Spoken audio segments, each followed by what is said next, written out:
अध्याय 7 राज्य से साम्राज्य। रोशन के रुपये। जन्मदिन पर रोशन को दादाजी से कड़क नोट मिला। उन्हें अपने हाथ में दबा रखा था। उस एक नया सीडी खरीदने का बहुत मन था, लेकिन साथ ही वह बिल्कुल नए कड़क नोटों को देखना और छूकर महसूस करना चाहते थे। तभी उसने पाया कि सभी नोटों में दाहिनी तरफ गांधी का मुस्कुराता चेहरा बना हुआ था और बाईं तरफ छोटे छोटे शेर चित्रित थे। उसने सोचा कि आखिर यह शेर क्यों बने हुए हैं। इस अध्याय में रोशन के रुपए वाले सामग्री बच्चे की तस्वीर के साथ लगाए। हम जिन शेरों के चित्र रुपया पैसे पर देखते हैं उनका एक लंबा इतिहास है। उन्हें पत्थरों को काटकर बनाया गया है, फिर उन्हें सारनाथ में एक विशाल स्तर पर स्थापित किया गया था। इस विषय में अध्याय पढ़ा है। इतिहास के महानतम राजाओं में से एक अशोक के निर्देश पर इसके जैसे कई स्तंभों और पत्थरों पर अभिलेख उत्कीर्ण किए गए हैं। इसके पहले कि हम यह जानने कि इन अभिलेखों में क्या लिखा है, यह समझने की कोशिश करें कि उनके राज्य को साम्राज्य क्यों कहा जाता है। अशोक जिस साम्राज्य पर शासन करते थे उसकी स्थापना उनके दादा चंद्रगुप्त मौर्य ने लगभग 2300 साल पहले की थी। चाणक्य या कौटिल्य नाम के एक बुद्धिमान व्यक्ति ने चंद्रगुप्त की सहायता की थी। चाणक्य के कई विचार हमें अर्थशास्त्री नाम की किताब में मिलते हैं। साम्राज्य में बहुत से नगर थे,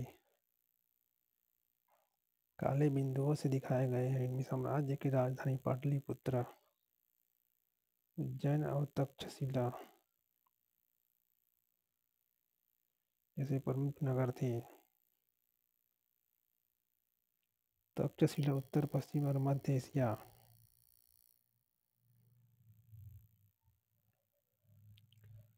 जब एक ही परिवार के कई सदस्य एक के बाद एक राजा बनते हैं तो उन्हें एक ही वंश का कहा जाता है।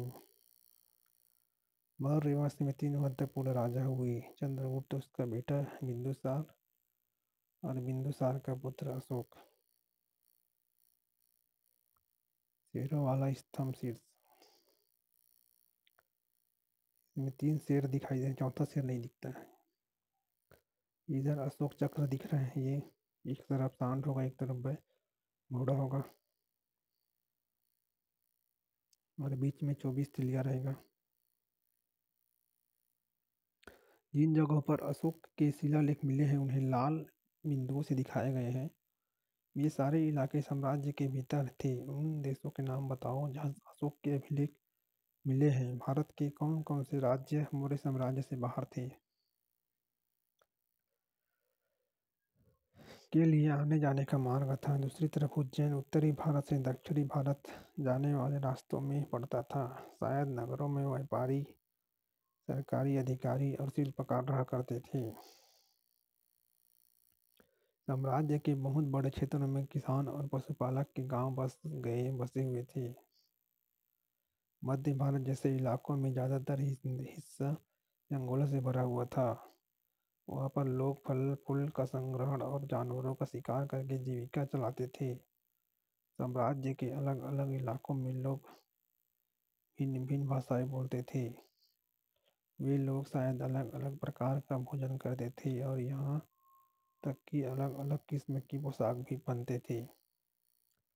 मौर्य साम्राज्य उस युग के प्रमुख नगर और अभिलेखों के प्राप्त स्थल, ये लाल वाले को देखते हैं, कौशाम्बी, सारनाथ, लुम्बिनी, रामपुरवा, लोहिया, अरेराज, गुज्जर, रूपनाथ, सांची, टोपरा, काशी, मेरठ, बहापुर, दिल्ली, कंधार, लंपक, मनसेरा, सबाजगढ़ी, तक्षशिला, गिरनार, सोपारा, शन्नाती, मस्की, येराकुड्डी, ब्रह्मगिरी अभिलेखों के प्राप्ति स्थल हैं। महत्वपूर्ण नगर में उज्जैन, पाटलिपुत्र, तक्षशिला, 3 शहर दिए हैं। उज्जैन पाटलिपुत्र और तक्षशिला। ये पाटलिपुत्र एक बार CGPSC में पूछा गया है।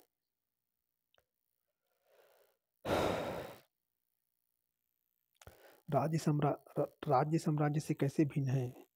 क्योंकि साम्राज्य राज्यों से बड़े होते हैं और उनकी रक्षा के लिए बड़े सेनाओं की जरूरत होती है। इसलिए सम्राटों को राजाओं की तुलना में ज़्यादा संसाधनों की जरूरत होती है। इसी कारण उन्हें बड़ी संख्या में कर इकट्ठा करने वाले अधिकारियों की जरूरत होती है। साम्राज्य का प्रशासन, चूंकि मौर्य साम्राज्य बहुत बड़ा था, इसलिए अलग अलग हिस्सों पर अलग अलग ढंग से शासन किया जाता था। पाटलिपुत्र और उसके आसपास के इलाकों पर सम्राट का सीधा नियंत्रण था। इसका मतलब यह हुआ कि इस इलाके के गांव और शहरों के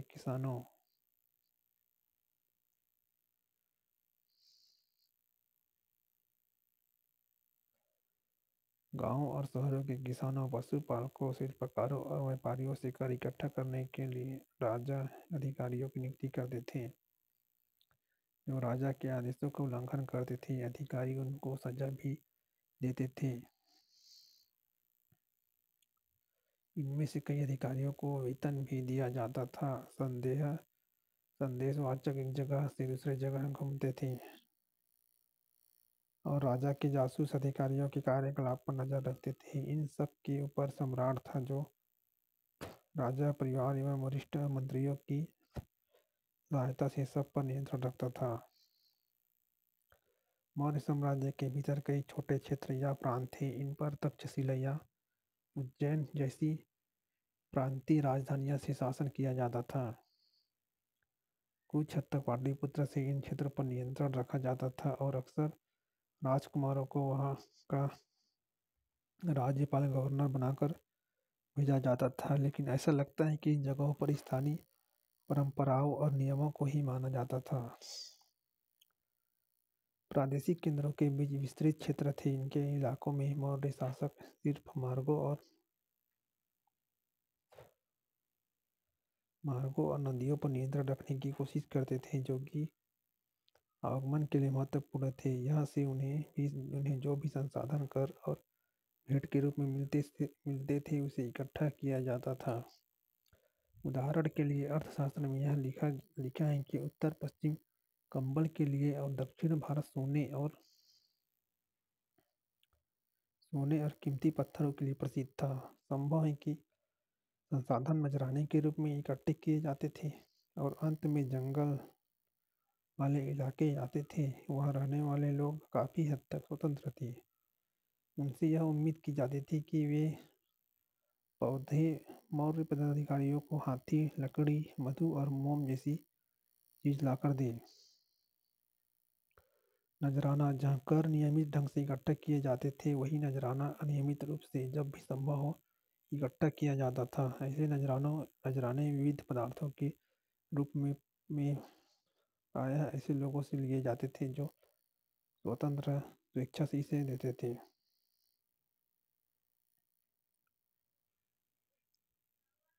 राजधानी में सम्राट।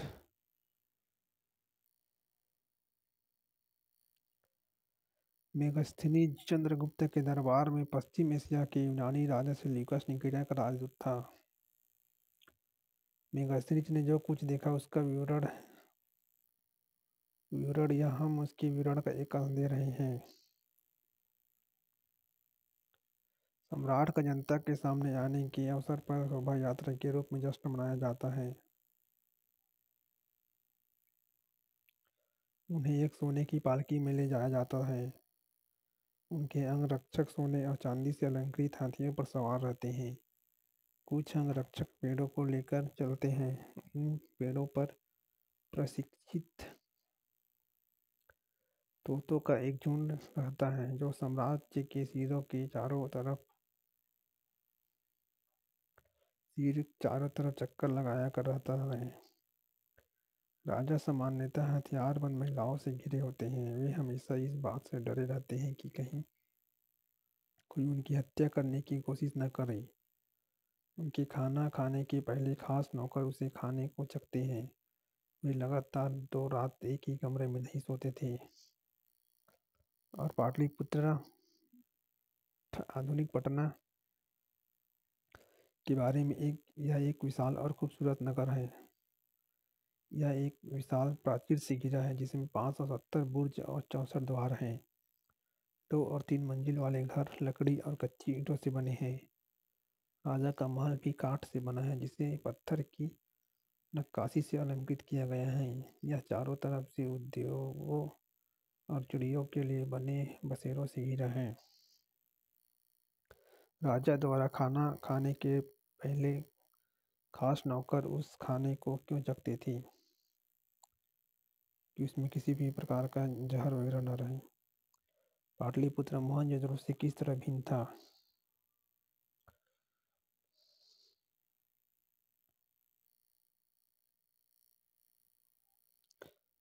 अशोक एक अनोखा सम्राट। अशोक मौर्य वंश के सबसे प्रसिद्ध शासक थे। वह ऐसे सब पहले शासक थे जिन्होंने अभिलेख द्वारा जनता तथा अपने संदेश पहुंचाने की कोशिश की। अशोक के ज़्यादातर अभिलेख प्राकृतिक भाषा और ब्राह्मी लिपि में हैं। अशोक का कलिंग युद्ध कलिंग तटवर्ती उड़ीसा का प्राचीन नाम है। अशोक ने कलिंग को जीतने के लिए एक युद्ध लड़ा, लेकिन युद्ध जनित हिंसा और खूब खून खराबा देखकर उन्हें युद्ध से वितृष्णा हो गई। उन्होंने निर्णय लिया कि वे भविष्य में कभी युद्ध नहीं करेंगे। कलिंग युद्ध का वर्णन करता हुआ अशोक का अभिलेख। अपने एक अभिलेख में अशोक ने यह बात कही, राजा बनने के 8 साल बाद मैंने कलिंग विजय की।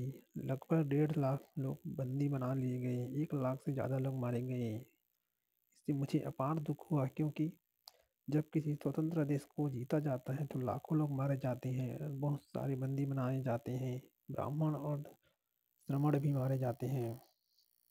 जो लोग अपने सगे संबंधियों और मित्रों को बहुत प्यार करते हैं तथा दासों और मित्रों के प्रति दयावान होते हैं, वे भी युद्ध में या तो मारे जाते हैं या अपने प्रियजनों को खो देते हैं।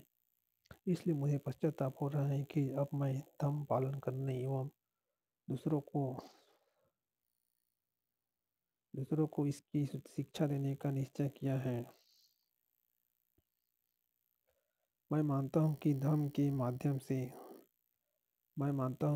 माध्यम से लोगों का दिल जीतना बलपूर्वक विजय पाने से ज़्यादा अच्छा है।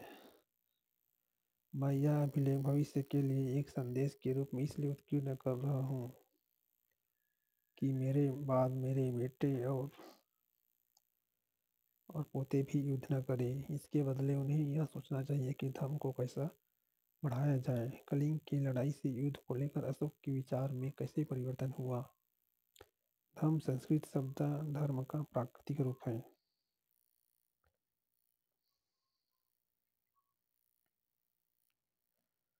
उत्कृष्ट पालिश वाले पत्थर की इस मूर्ति को देखो। यह बिहार के रामपुरवा में मिले एक मौर्य स्तंभ का हिस्सा है। अभी इस राष्ट्रपति भवन में रखा गया है कि यह उस समय की मूर्ति कला का एक नमूना है।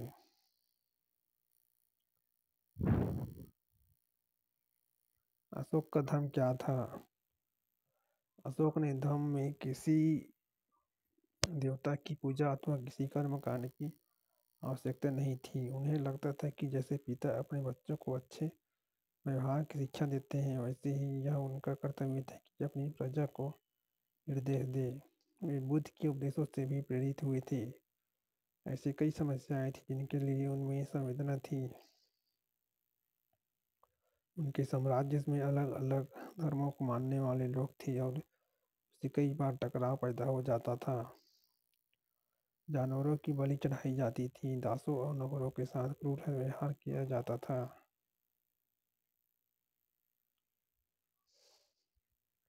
इनके अलावा परिवारों और पड़ोसियों के बीच भी झगड़े होते रहते थे।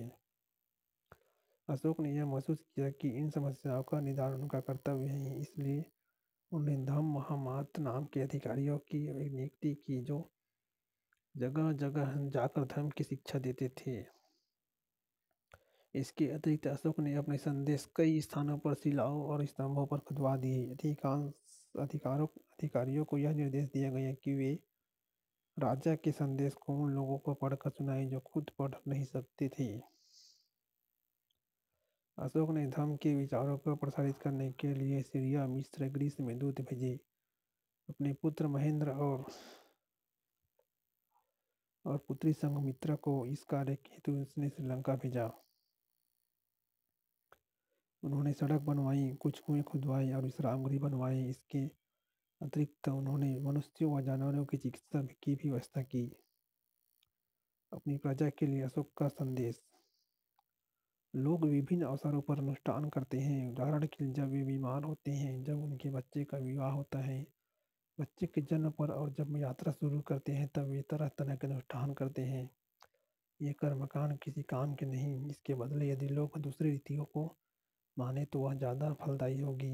ये अन्य प्रकार की रीतियाँ क्या हैं? ये हैं अपने दासों और नौकरों के साथ अच्छा व्यवहार करना, बड़ों का आदर करना, सभी जीवों पर दया करना और ब्राह्मणों तथा श्रमों को दान देना।